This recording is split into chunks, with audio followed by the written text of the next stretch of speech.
India's premier university lo BTech 100% placements, 100% education loan only in Karnavati University, Ahmedabad. ఆ తర్వాత Gulf దేశాలు కూడా పాకిస్తాన్ నుంచి దూరంగా వెళ్ళిపోతూ ఉన్నాయి. ఇదొకటి ప్రధానమైన కారణం పాకిస్తాన్ ఏకాకి అవ్వడానికి. ఆ తరువాత 2019వ సంవత్సరంలో పుల్వామా దాడి జరిగిన తర్వాత భారతదేశం తీసుకున్న నిర్ణయం జమ్మూ అండ్ కాశ్మీర్లో ఆర్టికల్ 370 ఏదైతే ఉందో దాన్ని అబ్రోగేట్ చేయాలంటే దాన్ని తీసివేయాలన్నది ఒక తీసుకున్న నిర్ణయం. ఆ తరువాత మీరు చూసుకుంటే ఇప్పటి వరకు కాశ్మీర్ బ్రహ్మాండంగా అభివృద్ధి చెందుతుంది. కాశ్మీర్లో ఏవైతే మనకు పర్యాటకులు ఉన్నారో పర్యాటకులు పెద్ద సంఖ్యలో రావడం మొదలుపెట్టారు. దానివల్ల ఏంటంటే ఈ ఆర్టికల్ 370 రద్దు చేసేటప్పుడు పాకిస్తాన్ ఏమనుకుందంటే ప్రతిసారి కాశ్మీర్లో భారతదేశం ఏమైనా చేయాలన్నా మమ్మల్ని సంప్రదించాలి, లేకుంటే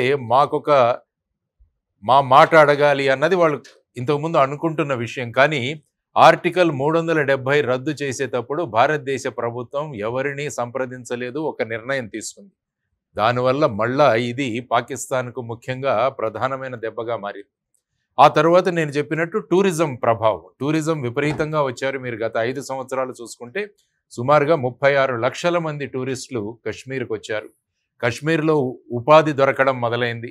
కాశ్మీర్లో మీరు చూసుకుంటే ఆ తర్వాత సంఘటనలు కూడా తగ్గిపోయాయి. దానితో పాకిస్తాన్ ఆక్యుపైడ్ కాశ్మీర్లో ఉన్న యువతరం మన కాశ్మీర్ని పోల్చుకోవడం మొదలుపెట్టారు. భారతదేశంలో బ్రహ్మాండంగా యువతరం ముందుకు వెళుతున్నారు, మేము ఈ విధంగా ఉన్నామని పాక్ ఆక్యుపైడ్ కాశ్మీర్లో కూడా ఒక రకంగా పాకిస్తాన్ పట్ల విముఖత రావడం మొదలైంది. దానివల్ల పాకిస్తాన్కి ఇది కూడా ఒక పెద్ద దెబ్బ.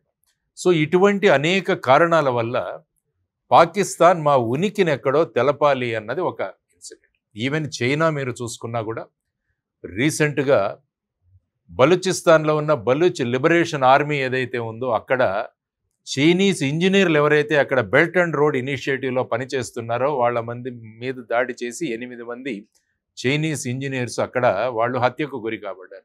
కాబట్టి చైనా కూడా ఒక రకంగా పాకిస్తాన్ వైపు కన్నెర్ర చేస్తోంది. ఆ తరువాత తీసుకుంటే బలూచ్ లిబరేషన్ ఆర్మీ అన్నది పాకిస్తాన్కి పక్కలో బల్యంగా తయారైంది.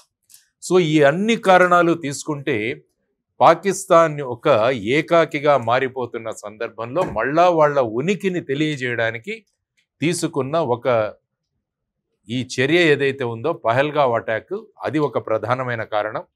దీని వెనకాల ఉన్న ఇంకొక రీజన్ కూడా చూసుకుంటే భారతదేశంలో అంతర్గతంగా హిందువులకి ముస్లింకి విభేదాలు కల్పించి ఇక్కడ అంతర్గత ఒక విప్లవంలాగా లేకుంటే ఒక యుద్ధం తయారు చేయాలన్నది వాళ్ళ సంకల్పంతో వచ్చి పహల్గావ్లో మొట్టమొదటిసారిగా మీరు ఏ జాతి ఏ ధర్మానికి చెందిన వాళ్ళు అని గమనించి వాళ్ళని చంపడం జరిగింది. అది కూడా వాళ్ళ కుటుంబ సభ్యుల ముందు. సో ఈ విధమైన అనేక కారణాలు. దాని వెనకాల అదే రోజు ఎందుకు ఎన్నుకున్నారు అంటే అమెరికన్ ఉపరాష్ట్రపతి జేడి వ్యాన్స్ భారతదేశంలో పర్యటిస్తున్నాడు. ఇంతకుముందు మీరు చూసుకుంటే ఒకసారి బిల్ క్లింటన్ భారతదేశానికి వచ్చినప్పుడు అక్కడ కూడా సుమారుగా సిక్కుల మీద ఊచకోత కోయడం మొదలుపెట్టారు. సో ఆ విధమైన పరిస్థితులు ఆలోచించుకొని వీటన్నిటినీ కూడా ఒక ఆలోచనతో ఒక కుట్రతో పాకిస్తాన్ కేవలం టెర్రరిస్టులు అన్నవి ఫ్రంట్ ఎండ్లో పెట్టి దాని వెనకాల ఐఎస్ఐ పాకిస్తాన్ ప్రభుత్వం కూడా వెనకాల ఉండి ఈ విధమైన దుశ్చర్యకు ఈ విధమైన అమానవీయ సంఘటనకు వాళ్ళు దారి తీశారు. ఇది పహల్గావ్ సంఘటన వెనకాల ఉన్న పార్శ్వభూమి. కాబట్టి ఇది గనక మనకు తెలిస్తే ఏమవుతుందంటే ఆ తర్వాత భారత్ తీసుకున్న నిర్ణయాలను మనం చక్కగా అనలైజ్ చేయగలం. సో అది ముఖ్యంగా మనం గమనించాల్సింది. కానీ పాకిస్తాన్ ఏంటంటే ఈ చర్య జరిగిన తర్వాత అంతర్గతంగా పెద్ద విప్లవం జరుగుతుంది, ఇక్కడ హిందూ ముస్లింలు కొట్లాడుకుంటారు అనుకున్నారు. కానీ భారతదేశం అందరం కలిసి స్పందించాం. భారతదేశంలో ఉన్న రాజకీయ పక్షాలన్నీ కూడా ఒక తాటి మీద నిలిచి భారతదేశం ఏంటో అన్నది మనం ఒకసారి చూసి, కాబట్టి వాళ్ళు భంగపాటు పడ్డారు. సో ఇది బేసిక్గా